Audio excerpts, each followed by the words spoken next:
Halo, aku Lira. Aku adalah seorang mahasiswa yang kali ini lagi cari-cari berita terkini.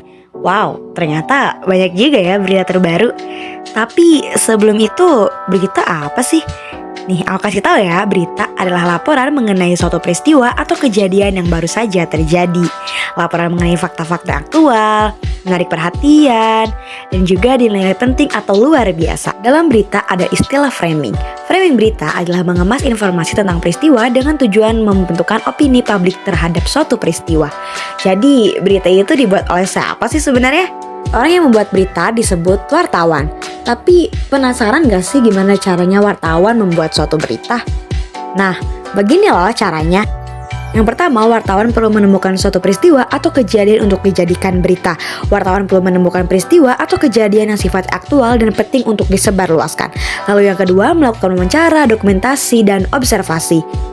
Hal ini perlu dilakukan untuk mendapatkan fakta dari suatu peristiwa atau kejadian yang terjadi, mengumpulkan data, tempat dan waktu, serta kronologi dari suatu kejadian.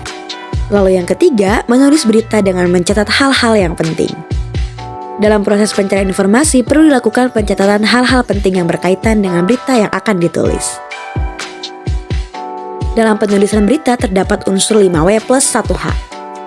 5W plus 1H adalah sebuah metode yang dilakukan dengan tujuan mendapatkan informasi secara mendalam.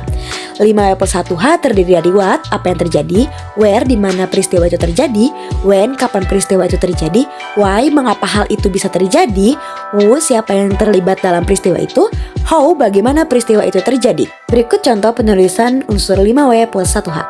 Oke, segitu aja, semoga bermanfaat. Terima kasih.